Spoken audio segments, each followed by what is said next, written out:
சமீபத்துல நான் just keep பையிங்னு ஒரு புஸ்தகம் படிச்சேன். அதுல நான் என் இளமை காலத்துல செய்த 4 முட்டாள்தனமான செயல்களை பத்தி தெரிஞ்சுக்கிட்டேன். அதனாலதான் நான் ரொம்ப நாளா மன நிறைவில்லாம ஏழையா இருந்தேன்னு புரிஞ்சுக்கிட்டேன். 1. அதிகமா காசு சம்பாதிக்கிறது எப்படி? இதுதான் பர்சனல் ஃபைனான்ஸ்ல இருக்கிற பெரிய மாயை. உங்ககிட்ட ஒரு கேள்வி கேட்கிறேன். இந்த 2 பேர்ல யாரு ஒரு நாள்ல அதிக கலோரிஸ் எரிப்பாங்கன்னு நினைக்கிறீங்க? இது காசு பத்தின காணொளி தான். ஆனா கொஞ்ச நேரத்துல எல்லாமே புரியும். நான் உறுதி அளிக்கிறேன். இடது பக்கம் இருக்கிறவன் ஒரு பழங்குடி மனிதன். அவன் வேட்டையாடி உணவை தேடி சாப்பிடுறான். வலது பக்கம் இருக்கிறவன் ஒரு பெரிய நகரத்துல வசிக்கிறான். அவன் அலுவலகத்திலேயோ அல்லது கணினியிலோ உட்கார்ந்து பொழுத கழிக்கிறான். பழங்குடி மனிதன் வேட்டையாடி உணவை தேடணும். அப்பதான் அவனுக்கும் அவன் குடும்பத்துக்கும் உணவு கிடைக்கும். அதனால அவன் 4 பூரா நடந்துட்டே இருக்கணும். இடது பக்கம் இருக்கிறவன் தான் அதிக கலோரிஸ் எரிப்பான்னு நீங்க நினைப்பீங்கல்ல. ஆனா அது இல்ல. 2 பேரும் ஒரே மாதிரி தான் கலோரிஸ் எரிக்கிறாங்க. ஒருத்தன் சுறுசுறுப்பா இருக்கான், இன்னொருத்தன் செயலற்று இருக்கான். இது நம்புறதுக்கு அதிர்ச்சியா இருக்கலாம். ஆனா அதை நிரூபிக்கிற ஒரு அறிவியல் ஆராய்ச்சி இருக்கு. ஏன் இப்படி நடக்குதுன்னு தெரிஞ்சுக்க உங்க உடம்பு சக்தியை எப்படி பயன்படுத்துதுன்னு நீங்க தெரிஞ்சுக்கணும். உங்க சக்தியில 70% 90% வரைக்கும் உங்களை உயிரோட வச்சுக்கத்தான் பயன்படுது. அதாவது உங்க வளர்ச்சிதை மாற்றம், மெட்டாபாலிசம், அப்புறம் சாப்பாட்டை செரிக்கிறது தான் சக்தியை நிறைய பயன்படுத்துது. ஆனா உடல் உழைப்பு உங்க சக்தி பயன்பாட்டுல 10-30% தான். இதுதான் நீங்க எடை குறைக்க போராடுறதுக்கு காரணம். நீங்க உடற்பயிற்சி கூடத்துக்கு போனாலும் நாள் பூரா சுறுசுறுப்பா இருந்தாலும் கூட எடை குறைக்க முடியாது.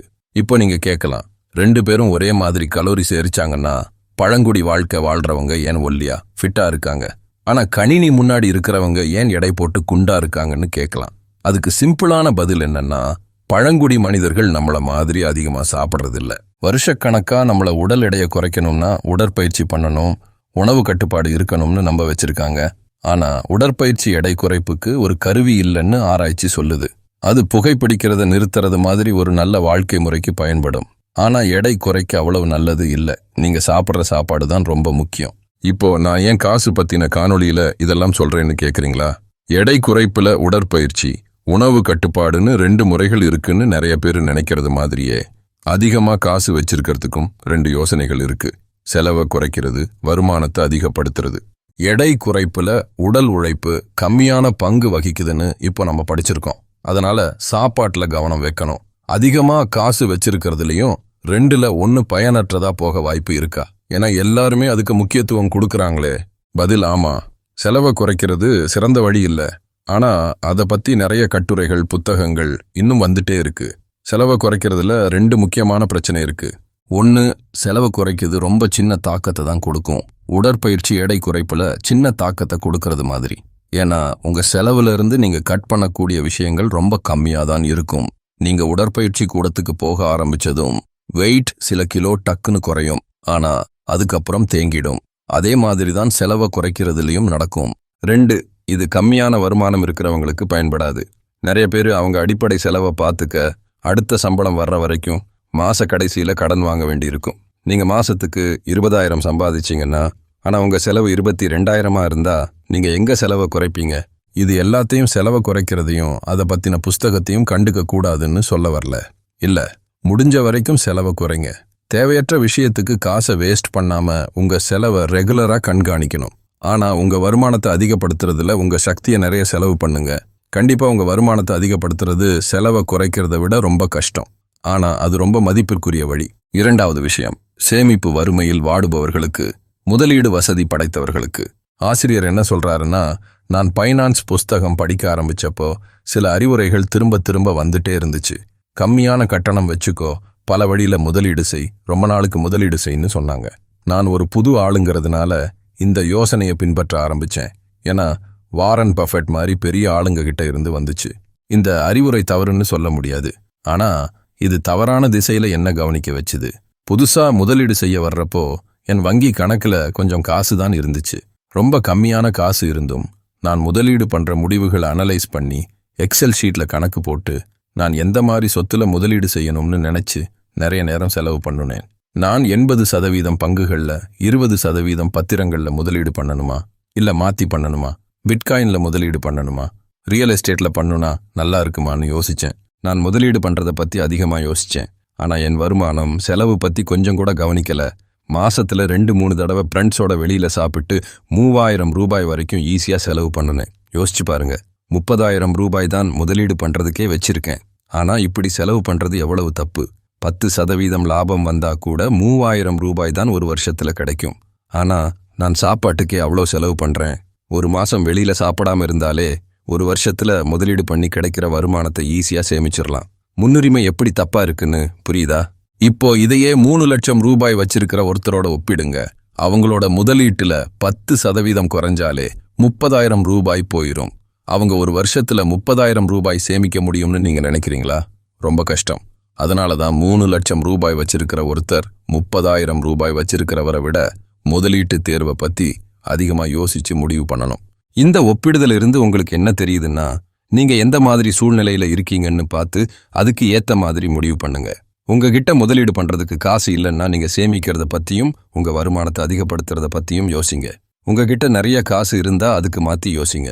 சுருக்கமா சொன்னா, வறுமையில் வாடுபவர்களுக்கு சேமிப்பு, வசதி படைத்தவர்களுக்கு முதலீடு.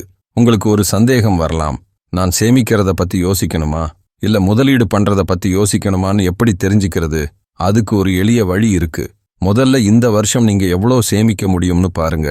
மாசத்துக்கு 5,000 ரூபாய் சேமிப்பீங்கன்னா வருஷத்துக்கு 60,000 ரூபாய் சேமிப்பீங்க. ரெண்டாவது, உங்க முதலீடுல இருந்து வருஷத்துக்கு எவ்வளவு கிடைக்கும்னு பாருங்க. 30,000 ரூபாய் முதலீடு பண்ணா 10% வருமானம் கிடைக்கும்னு நினைச்சீங்கன்னா உங்களுக்கு 3,000 ரூபாய் கிடைக்கும். கடைசியா இந்த 2 நம்பரையும் ஒப்பிடுங்க. எது பெருசோ அதுக்கு முக்கியத்துவம் கொடுங்க. நான் மேல சொன்ன உதாரணத்துல சேமிப்போட மதிப்பு அதிகமா இருந்தா நீங்க அதிகமா சேமிக்கணும். உங்க முதலீடுல காசு சேர்க்கணும். முதலீட்டுல கிடைக்கிற வருமானம் அதிகமா இருந்தா நீங்க எப்படி முதலீடு பண்றதுன்னு அதிகமா யோசிக்கணும். 2 நம்பரும் ஒரே ரேஞ்சில இருந்தா நீங்க 2லயும் கவனம் செலுத்தணும். நீங்க வயசாக ஆக உங்க கவனம் சேமிப்புல இருந்து முதலீடுக்கு மாறணும். ஏன்னா நீங்க வயசாக ஆக உங்ககிட்ட நிறைய காசு இருக்கும். அதனால முதலீட்டுல இருந்து கிடைக்கிற காசு சேமிக்கிற காசை விட அதிகமா இருக்கும். வாழ்க்கையோட ஆரம்பத்துல சேமிப்பு ரொம்ப முக்கியம். வாழ்க்கையோட கடைசியில முதலீடு ரொம்ப முக்கியம். 3வது விஷயம், நீங்க எப்போ சேமிக்கணும், எவ்வளவு காசு சேமிக்கணும்னு ஆராய்ச்சி பண்ண ஆரம்பிச்சீங்கன்னா உங்க வருமானத்துல 20% சேமிங்க. இல்ல 10% சேமிப்பு கணக்குல போடுங்க. இல்ல நீங்க இத்தனை வயசுல இவ்வளவு சேமிச்சிருக்கணும், அந்த வயசுல அவ்வளவு சேமிச்சிருக்கணும்னு அறிவுரை கொடுப்பாங்க. இந்த மாதிரி சொல்றதுல 2 பெரிய சிக்கல் இருக்கு. முதல்ல, எல்லா வருமானம் வாங்குறவங்களுக்கும் ஒரே மாதிரி சேமிக்க முடியும்னு நினைக்கிறாங்க. அது உண்மை இல்ல. தமிழ்நாட்டுல கம்மியா சம்பளம் வாங்குறவங்க 1% தான் சேமிக்கிறாங்க. ஆனா அதிகமா சம்பளம் வாங்குறவங்க 24% சேமிக்கிறாங்க. 2வது பிரச்சனை என்னன்னா, இந்த மாதிரி அறிவுரை சொல்றவங்க வருமானம் காலம் பூரா ஒரே மாதிரி இருக்கும்னு நினைக்கிறாங்க. அது உண்மை இல்ல. நீங்க திருமணம் பண்ணாம இருக்கும்போது உங்க வருமானம் ஒரே மாதிரி இருக்கிறது உங்களை பொறுத்தது. ஆனா நீங்க திருமணம் பண்றதுக்கு அப்புறம் வேலையை பத்தி நீங்க மட்டும் கவலைப்பட வேண்டியது இல்ல, 2 பேரும் கவலைப்படணும். இதனால என்ன தெரியுதுன்னா, குடும்பம் வளர வளர வருமானம் மாறிக்கிட்டே இருக்கும். உங்க வாழ்க்கையோட ஒவ்வொரு நிலையிலும் வருமானம் செலவு ஏறி இறங்கும். அதனாலதான் 20%ன்னு ஒரு மதிப்பை எப்பவும் மெயின்டைன் பண்றது கஷ்டம். நான் கல்லூரியில படிக்கும்போது ஒரு கம்பெனில வேலை செஞ்சேன். நான் மாணவன்கிறதுனால விடுதியில தங்கி பல்கலைக்கழக கேன்டீன்ல சாப்பிட்டேன். அது ரொம்ப குறைவான செலவுல இருக்கும். அதனால நான் என் வருமானத்துல 50% சேமிச்சேன். ஆனா நான் திருமணம் பண்ணி என் மனைவியோட ஒரு ரூம்ல இருந்தப்போ என்னால 3% தான் சேமிக்க முடிஞ்சது. நான் முன்ன சேமிச்ச மாதிரி சேமிக்க முடியலன்னு ரொம்ப வேதனை அடைஞ்சேன். இது ஒரு பிரச்சனை. வாழ்க்கை மாறிக்கிட்டே இருக்கும்போது சேமிப்பு மட்டும் ஏன் ஒரே மாதிரி இருக்கணும்? அதனால சிறந்த அறிவுரை என்னன்னா, உங்களால முடிஞ்சதை சேமிங்க. நீங்க திருமணம் பண்ணாம 40% சேமிக்க முடிஞ்சா 40 சேமிங்க. திருமணம் பண்ணி குழந்தைங்க இருந்தா 2% சேமிக்க முடிஞ்சா 2 சேமிங்க. இப்படி பண்ணா கம்மியான மன அழுத்தம், அதிக மகிழ்ச்சி கிடைக்கும். பொதுவா பணம் நிறைய பேருக்கு மன அழுத்தமான விஷயம். நாம காசு சரியா சேமிக்கிறோமா இல்லையான்னு தெரிஞ்சுக்கிறது தான் நிறைய பேருக்கு மன அழுத்தத்தை கொடுக்குது. அதனால 3வது பாடம் என்னன்னா, உங்களால முடிஞ்சதை சேமிங்க. இந்த நிமிஷத்துல நீங்க எவ்வளோ சேமிக்கணும்னு தெரிஞ்சுக்கணும்னா, உங்க மொத்த வருமானத்திலிருந்து உங்க மொத்த செலவை கழிச்சிருங்க. மீதி இருக்கிறத சேமிங்க. 4வது விஷயம், சரியா எப்படி செலவு பண்றது? காசு செலவு பண்றப்போ 2 எல்லைகள் இருக்கு. ஒரு குழுவினர் குற்ற உணர்வே இல்லாம காசு செலவு பண்ணுவாங்க, விலையை பத்தியும் கவலைப்பட மாட்டாங்க. இன்னொரு குழுவினர் ஒவ்வொரு தடவையும் காசு செலவு பண்றப்ப குற்ற உணர்வா ஃபீல் பண்ணுவாங்க, எல்லாத்துலயும் காசை குறைக்கணும்னு நினைப்பாங்க. இந்த 2 எல்லைகளும் நல்லது இல்ல.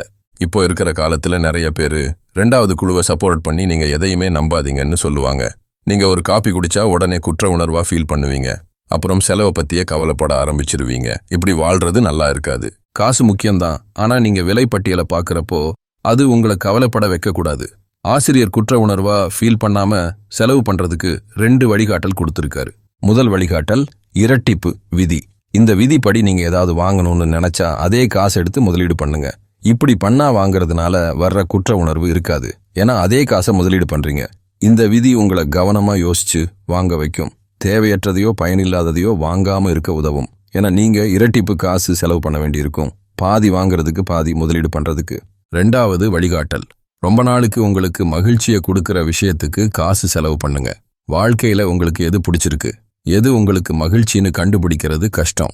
உதாரணத்துக்கு, நீங்க பால் காபி வாங்கி குடிச்சா உங்களை நல்லா ஃபீல் பண்ண வச்சு உங்க வேலையை ஒழுங்கா செய்ய வச்சா நீங்க டெய்லி பால் காபி குடிக்கலாம்னு ஆசிரியர் சொல்லுறாரு. நான் டெய்லி பக்கத்துல இருக்கிற டீ கடையில காபி குடிப்பேன். தி லாட்டே ஃபேக்டர் அப்புறம் தி ஆட்டோமேட்டிக் மில்லியனர் மாதிரி புஸ்தகம் படிச்சதிலிருந்து 50 ரூபாய் செலவு பண்றதுக்கு ரொம்ப குற்ற உணர்வா ஃபீல் பண்ணுனேன். அதனால சில நாள் டீ கடைக்கு போறத நிறுத்திட்டேன். ஆனா அது தவறுன்னு தெரிஞ்சுக்கிட்டேன். நான் வீட்ல வேலை செய்யும் போது சரியா கவனம் செலுத்த முடியாது. வெளியில வேலை செஞ்சா நல்லா வேலை செய்வேன். அதனால நான் ஒவ்வொரு தடவையும் டீ கடையில காபி குடிச்சு 4 மணி நேரம் வேலை செய்வேன். எனக்கு டீ கடையில காபி குடிச்சா வேலையை ஒழுங்கா செய்ய முடியும், சந்தோஷமா இருக்க முடியும். உங்களுக்கு வேற ஏதாவது விஷயம் அப்படி இருக்கலாம்.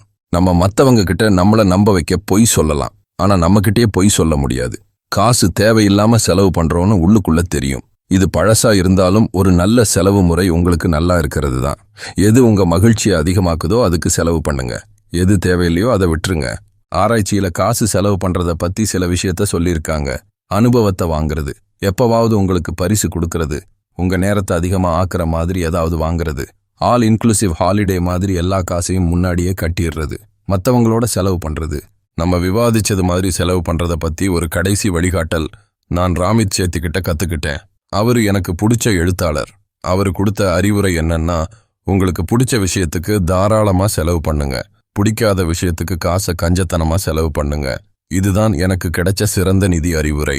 இதை நான் இன்னி வரைக்கும் யூஸ் பண்ணிட்டு இருக்கேன். இந்த வீடியோ உங்களுக்கு பிடிச்சிருந்தா லைக் பண்ணுங்க, ஷேர் பண்ணுங்க, மறக்காம நம்ம சேனலுக்கு சப்ஸ்கிரைப் பண்ணுங்க. அடுத்த வீடியோல உங்களை பார்க்கிறேன். நன்றி.